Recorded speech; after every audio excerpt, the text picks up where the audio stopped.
পাকিস্তান এখন শুধু অস্ত্র আমদানি করে না, রপ্তানিও করে। সাম্প্রতিক এক তথ্যে দেখা যাচ্ছে তারা অল্প কিছুদিনের ভেতরে ৮১০ কোটি ডলারের অর্থাৎ 8.1 বিলিয়ন ডলারের অস্ত্র রপ্তানি করেছে। এর ভেতরে যুদ্ধ বিমান এবং আরও কিছু আছে। আপাতত আপনারা কি ধারণা করতে পারেন পাকিস্তানের অস্ত্রের প্রধান ক্রেতা কোন দেশ এবং সবচেয়ে বেশি কোন অস্ত্র বিক্রি করছে পাকিস্তান? সুপ্রিয় দর্শক, আসসালামু আলাইকুম। আপনাদের সবাইকে টক উইথ সিরাজ ইনসাইটের আজকের আলোচনায় সাদর আমন্ত্রণ জানাচ্ছি। আমি সিরাজুল ইসলাম। এতক্ষণ যে বিষয়টি নিয়ে কথা বললাম, এই বিষয়টি হবে আজকের আলোচনার প্রধান ফোকাস পয়েন্ট। এর সাথে থাকবে আরও বেশ কয়েকটি ইন্টারেস্টিং খবর, যেমন দক্ষিণ কোরিয়ার সাথে আমেরিকার বন্ধুত্ব বহু আগের, আমরা সবাই জানি, কিন্তু সম্প্রতি এই দেশটির সাথেও টানাপোড়েন সৃষ্টি করেছে ডোনাল্ড ট্রাম্প। কী নিয়ে টানাপোড়েন সৃষ্টি হলো এবং এই টানাপোড়েনের প্রেক্ষাপটে একেবারেই পূর্ব এশিয়ার রাজনীতিতে কী ধরনের পরিবর্তন আসতে যাচ্ছে, এটি নিয়ে একটা আলোচনা থাকবে। এপাশে সিরিয়ায় তুর্কি অবস্থানে ইসরায়েল যে হামলা চালিয়েছে, তুরস্কের আজকের সবচেয়ে ঘনিষ্ঠ মিত্র পাকিস্তান, তারা কি বলছে, তারা কি করবে। সবশেষে থাকবে বাংলাদেশ এবং ভারতের ছোট্ট একটি প্রসঙ্গ। দর্শক, চলুন আমরা এবার বিস্তারিত আলোচনায় চলে যাই। সর্বপ্রথমে বলি, পাকিস্তান কিন্তু এখন শুধুমাত্র অস্ত্র আমদানিকারক দেশ, অর্থাৎ শুধুমাত্র বিভিন্ন দেশ থেকে অস্ত্র কেনে ব্যাপারটা তা কিন্তু না। তারা এখন অস্ত্র রপ্তানি করছে। কি কি অস্ত্র রপ্তানি করে? তারা অস্ত্র রপ্তানি করছে যুদ্ধ বিমান, ড্রোন, আকাশ প্রতিরক্ষা ব্যবস্থা এবং সামরিক প্রশিক্ষণের সরঞ্জামাদি, প্লাস সামরিক প্রশিক্ষণ দেওয়ার কাজ। খুব সম্প্রতি, এই তো গত কয়েক মাসের ভেতরে পাকিস্তান বিশ্বের বিভিন্ন দেশের কাছে অন্তত ৮১০ কোটি ডলার অর্থাৎ 8.1 বিলিয়ন ডলারের অস্ত্র রপ্তানির চুক্তি করেছে। তার ভিতরে সবচেয়ে বেশি অস্ত্র কিনছে আজারবাইজান। আজারবাইজান হচ্ছে মধ্য এশিয়ার একটি দেশ, ইরানের উত্তর পাশে অবস্থিত, কাস্পিয়ান সাগরের পশ্চিম পাশে অবস্থিত। আজারবাইজানের কাছে 4.6 বিলিয়ন ডলারের অস্ত্র বিক্রি করেছে পাকিস্তান। 4.6 বিলিয়ন মানে 460 কোটি ডলারের অস্ত্র। এরপরেই রয়েছে সৌদি আরব। সৌদি আরব প্রায় পাকিস্তানের কাছ থেকে 200 কোটি ডলারের অস্ত্র আমদানির চুক্তি করেছে, অর্থাৎ পাকিস্তান সৌদি আরবের কাছে 200 কোটি ডলারের অস্ত্র বিক্রি করবে। এরপরে রয়েছে সুদান। সুদানের কাছে 150 কোটি ডলারের অস্ত্র বিক্রি করেছে পাকিস্তান, তবে চুক্তিটি আপাতত স্থগিত আছে। হয়তো কোনো না কোনো কারণে টেকনিক্যালি কোথাও আটকে গেছে, সেটা হয়তো ঠিক হয়ে যাবে। এর পাশাপাশি কুয়েত এবং সোমালিয়াতে পাকিস্তানের অস্ত্র যাচ্ছে, কিন্তু এই দুটি দেশে কি পরিমাণে অস্ত্র যাচ্ছে এবং কত টাকার কত ডলারের তার সুনির্দিষ্ট পরিসংখ্যান বা তথ্য জানা যায়নি। তবে আমি ব্যক্তিগতভাবে ধারণা করছি কুয়েতের হাতে এখন আর কোনো অস্ত্র বাকি নেই।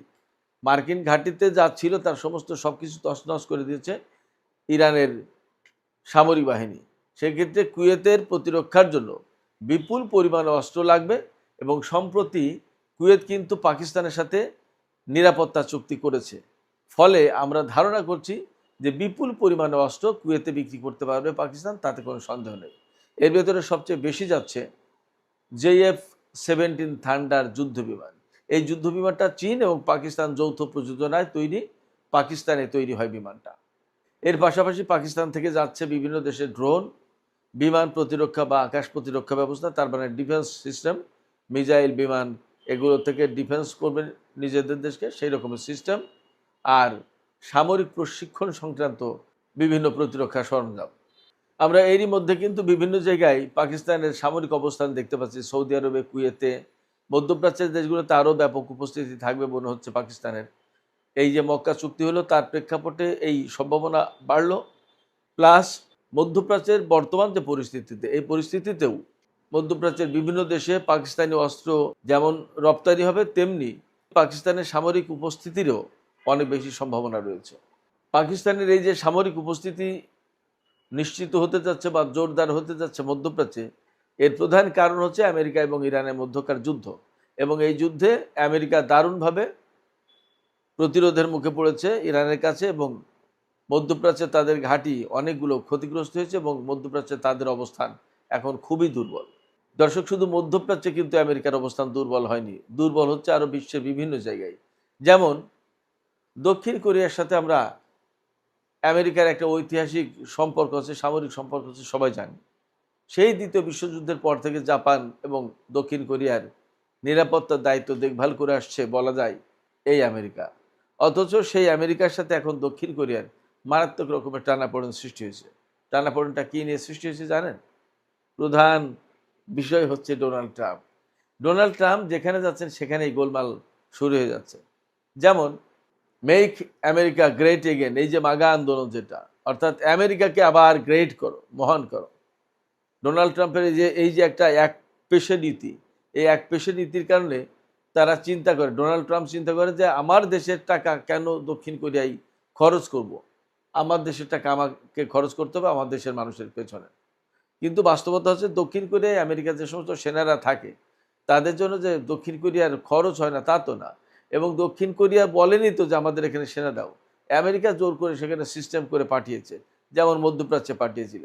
যাই হোক, ওপাশে উত্তর কোরিয়ার পরমাণু কর্মসূচি রয়েছে, উত্তর কোরিয়াকে খাড়া করে দিয়েছে, আর ওপাশে জাপান আর দক্ষিণ কোরিয়া তাদেরকে ভয় দেখাচ্ছে যে উত্তর কোরিয়ার হাতে পরমাণু অস্ত্র আছে, যে কোনো সময় তোমাদের মারবে।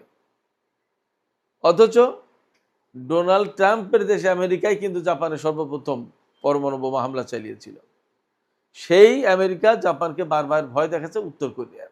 এই যে ভূ রাজনীতির দাবা খেলা, এই দাবা খেলাই আমেরিকা যুগ যুগ ধরে খুব সক্ষমতার পরিচয় দিয়ে এসেছে, কিন্তু এখন মনে হয় আর সেটা থাকছে না।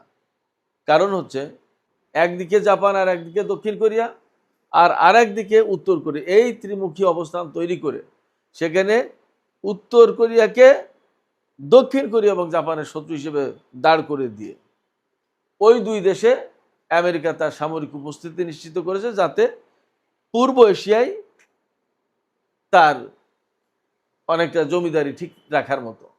এর মধ্য দিয়ে জাপান এবং দক্ষিণ কোরিয়ার যতটা নিরাপত্তা রক্ষা হয় তার চেয়ে বেশি স্বার্থ আদায় হয় আমেরিকার। এইরকম একটা প্রেক্ষাপটেও আমেরিকা সম্প্রতি মানে কি, আজকে 20 তারিখ, এই 17ই আগস্ট দক্ষিণ কোরিয়ার সাথে আমেরিকার সামরিক মহড়া শুরু হওয়ার কথা ছিল, শুরু হয়েছেও। 11 দিন ধরে সেই মহড়া চলার কথা ছিল, কিন্তু ডোনাল্ড ট্রাম্প আকস্মিকভাবে নির্দেশ দিয়েছে এই মহড়া চলবে মাত্র 6 দিন, 5 দিন কমিয়ে দিয়েছে। কেন? উত্তর কোরিয়াকে সন্তুষ্ট করার জন্য। কিন্তু উত্তর কোরিয়া কি সন্তুষ্ট হচ্ছে? উত্তর কোরিয়া বলছে নো, এখনও আমেরিকা দক্ষিণ কোরিয়ার সাথে যে মহড়া চালাচ্ছে, এই মহড়া চালানোটাই তো আমার জন্য অস্বস্তিকর, আমার জন্য বিপদের কারণ। উত্তর কোরিয়া বলছে যে এই যে মহড়া চালাচ্ছ দক্ষিণ কোরিয়াকে নিয়ে, কার বিরুদ্ধে, কাকে হুমকি হিসেবে দেখছো? আমাকে।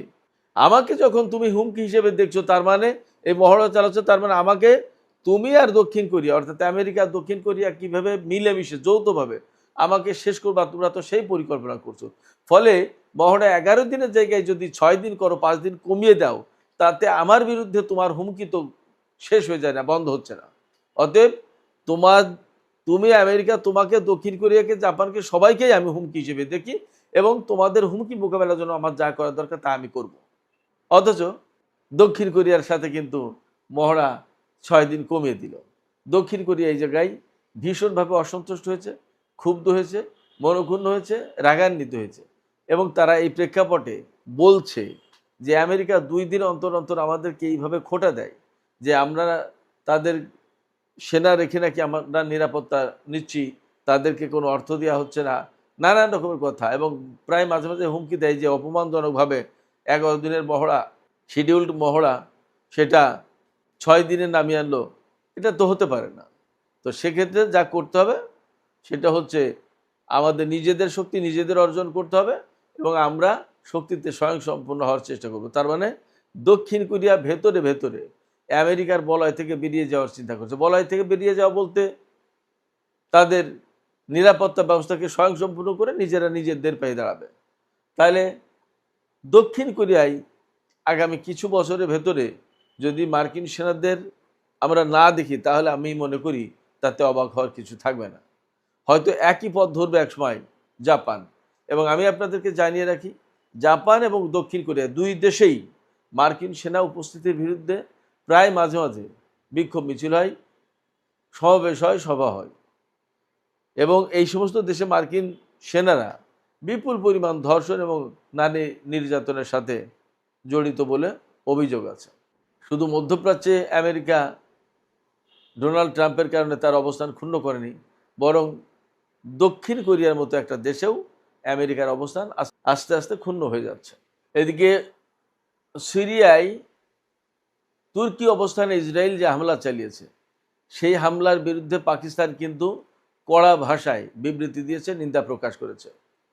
ইসরায়েলকে দখলদার শক্তি হিসেবে উল্লেখ করে বলেছে যে ইসরায়েল কোনোভাবেই সিরিয়ার স্বাধীনতার সার্বভৌমত্ব লঙ্ঘন করে এই ধরনের হামলা চালাতে পারেন না, এটা কোনো মতে গ্রহণযোগ্য না, এবং এটা আঞ্চলিক অস্থিতিশীলতা সৃষ্টির জন্য মারাত্মক রকমের হুমকি, মারাত্মক রকমের ঝুঁকি। ইসরায়েলের এই ধরনের কর্মকাণ্ডের কারণে পুরো মধ্যপ্রাচ্য অঞ্চল অস্থিতিশীল হয়ে পড়তে পারে বলে পাকিস্তান আশঙ্কা প্রকাশ করেছে, হুঁশিয়ারি উচ্চারণ করেছে। পাকিস্তানের পক্ষ থেকে যে বিবৃতি এলো, এই বিবৃতি আসাটা স্বাভাবিক। এই কারণে তুরস্কের সাথে পাকিস্তানের ইদানিং অনেক বেশি ঘনিষ্ঠ সম্পর্ক, এবং সেই বন্ধু দেশের উপস্থিতির উপরেই মূলত ইসরায়েল হামলা চালিয়েছে। সেক্ষেত্রে পাকিস্তান যথেষ্ট কড়া ভাষায় বিবৃতি দেবে, এটাই স্বাভাবিক।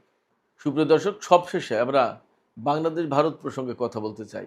বাংলাদেশের প্রধানমন্ত্রী তারেক রহমান ভারত সফরে যাবেন এবং এ ব্যাপারে নানামুখী কথাবার্তা হচ্ছে, কিন্তু বাংলাদেশের পক্ষ থেকে একদম সহজ এবং খুব যৌক্তিক কিছু কথা বলা হয়েছে যে তারেক রহমান ভারত সফরে যাবেন, তবে যাবার আগে তার জন্য উপযুক্ত পরিবেশ তৈরি করতে হবে।